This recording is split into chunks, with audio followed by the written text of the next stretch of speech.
Hi friends, లోకంలో మనం మన కళ్ళతో వేటినైతే చూస్తామో ఆ చూసిన వాటినే నమ్ముతాం. అలాగే వాటి మీద విశ్వాసం ఉంచుతాం కూడా. దయ్యం, భూతం ఉన్నాయని ఇప్పుడున్న విజ్ఞానమైతే అస్సలు నమ్మదు. కానీ హిందూ ధర్మం ప్రకారం భూత ప్రేతాత్మలు ఉంటాయని నమ్ముతారు. స్వయంగా గరుడ పురాణంలోనే భూత ప్రేతాత్మల గురించి రాయబడి ఉంది. భూత ప్రేతాత్మల గురించి ప్రేతకల్పిత గ్రంథంలో కూడా వివరంగా రాయబడి ఉంది.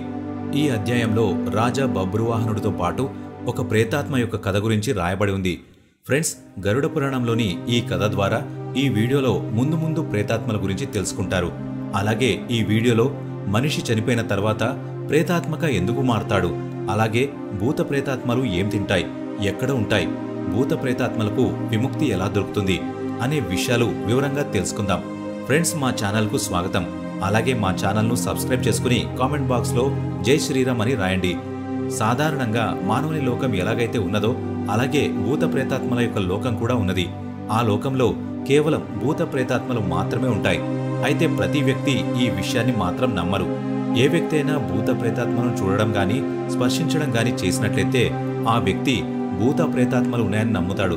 గరుడ పురాణం ప్రకారం మనం గమనించినట్లయితే ఎవరి కోరికలైతే ఈ భూమి మీద తీరవో, లేక వారు చనిపోయిన తర్వాత వారి అంతిమ సంస్కారాన్ని విధి ప్రకారం చేయకపోతే వారి ఆత్మకు శాంతి కలగదు. అలాంటి మనుషులు ప్రేతాత్మలై అనేక కాలాల పాటు భూత ప్రేతాత్మలుగా తప్పిపోయి తిరుగుతూ ఉంటారు. శాస్త్రంలో రాసిన విధంగా ఏ వ్యక్తి అయితే ఆకలితో, దప్పికతో, సంభోగ సుఖంలో ఇష్టం లేక, అనురాగంలో, క్రోధంలో, ద్వేషంలో, లోభం, మోహం ఇలాంటి వాటిపై ఇష్టం కలిగి చనిపోయినట్లయితే వారు భూత ప్రేతాత్మలవుతారు. ఇవే కాకుండా ఏ వ్యక్తి అయితే అనుకోకుండా మృతి చెందుతాడో ఆ వ్యక్తి యాక్సిడెంట్ ద్వారా కానీ, హత్య ద్వారా కానీ, ఆత్మహత్య ద్వారా కానీ చనిపోయినట్లయితే వారు కూడా భూత ప్రేతాత్మలుగా మారతారు. అలాంటి ఆత్మలకు శాంతి చేయడానికి శుద్ధ తర్పణం చేయవలసి ఉంటుంది. ఎవరైతే శుద్ధ తర్పణం చేయరో వారు ఆ యొక్క ఆత్మల చేత బాధింపబడతారు. ఫ్రెండ్స్, భూత ప్రేతాత్మలకు చాలా ఆకలి ఉంటుంది. తినాలనే ఆశ అధికంగా ఉంటుంది.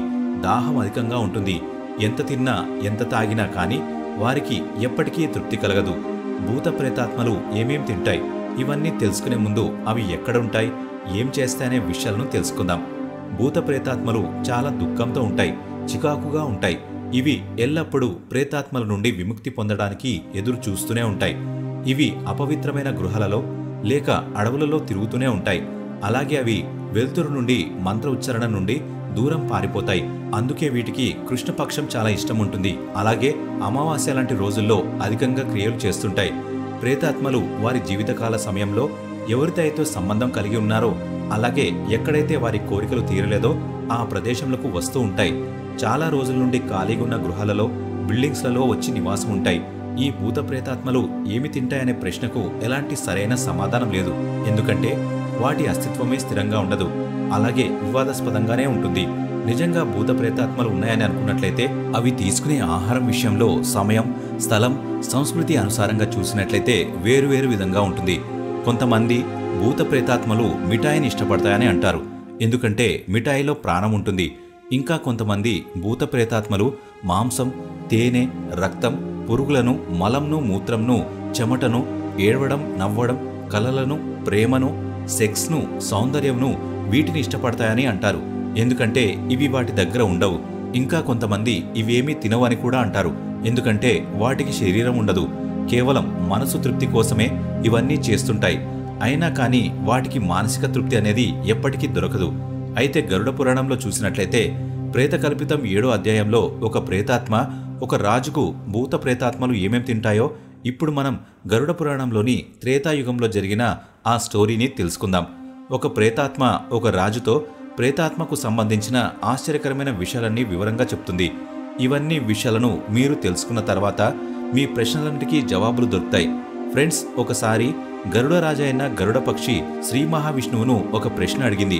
ఏ కారణం చేత మనిషి చనిపోయిన తర్వాత ప్రేతాత్మగా మారతాడని అడుగుతుంది. అలాగే ప్రేతాత్మగా మారిన తర్వాత ఎలాంటి కష్టాలు పడవలసి వస్తుంది, ప్రేతాత్మగా మారిన తర్వాత ఏమేం తింటాయి వివరంగా చెప్పమని అడుగుతుంది. దీనికి జవాబుగా శ్రీ మహావిష్ణువు గరుడితో త్రేతాయుగంలోని బలశాలి, ధర్మశాసనం కలిగిన రాజైన బబ్రువాహనుని గురించి చెప్తానని చెప్తూ, రాజైన బబ్రువాహనుడు దాన ధర్మ కార్యాలు చేసేవాడు. అయితే ఒకసారి వేటాడడానికి అడవికి వెళ్తాడు. వేటాడుతూ వేటాడుతూ అడవిలో తప్పిపోతాడు. తప్పిపోయి తిరుగుతూ ఉన్నప్పుడు అడవి లోపల ఒక చెరువు కనబడుతుంది. అప్పటికే రాజు చాలా అలసిపోయి ఆకలితో దప్పికతో ఉన్నాడు. అతడు ఆ జలాశయంలో నీరు త్రాగి స్నానం చేశాడు.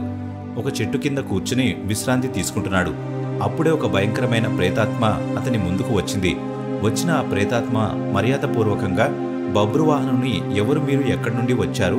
మీరు రావడం ద్వారా నా ప్రేతాత్మ నుంచి నేను విడుదల పొందానని అంటుంది. అప్పుడు బబ్రువాహనుడు ఆ ప్రేతాత్మను, ఎవరు నువ్వు?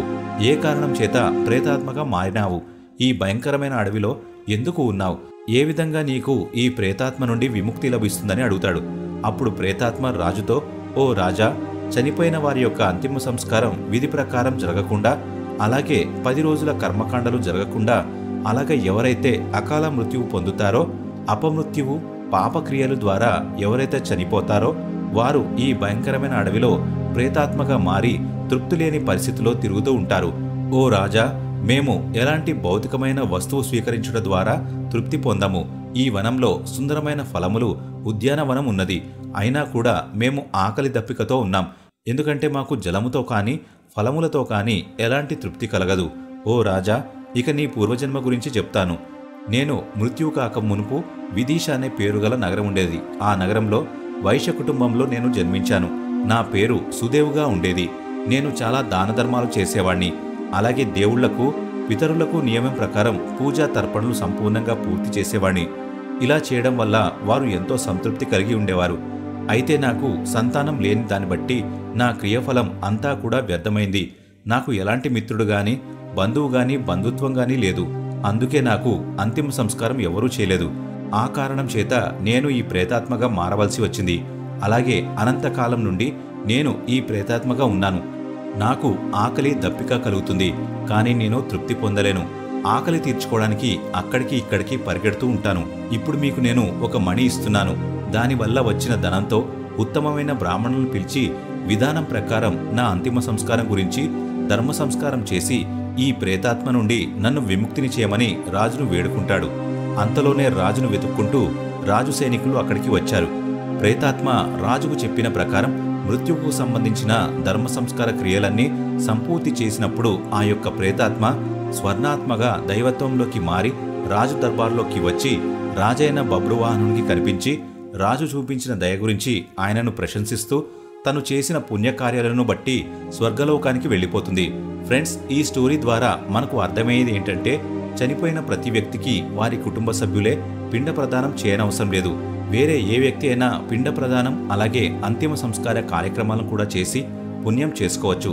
ఫ్రెండ్స్, ఈ వీడియో ద్వారా మీకు భూత ప్రేతాత్మల గురించి, అలాగే మనుషులు భూత ప్రేతాత్మలుగా ఎలా మారుతాయి, అలా మారిన ఆత్మలు ఏం తింటాయి, ఎక్కడుంటాయి, ఎలాంటి కష్టాలు పడతాయి, అవి ఎలా ముక్తి పొందుతాయి, ఈ విషయాలన్నీ మీకు సంపూర్ణంగా అర్థమైందని నేను అనుకుంటున్నాను. ఫ్రెండ్స్, ఈ వీడియో కనుక మీకు నచ్చినట్లయితే లైక్ చేయండి, షేర్ చేయండి, అలాగే మా ఛానల్ను సబ్స్క్రైబ్ చేసుకోండి. Thank you for watching. జై హింద్.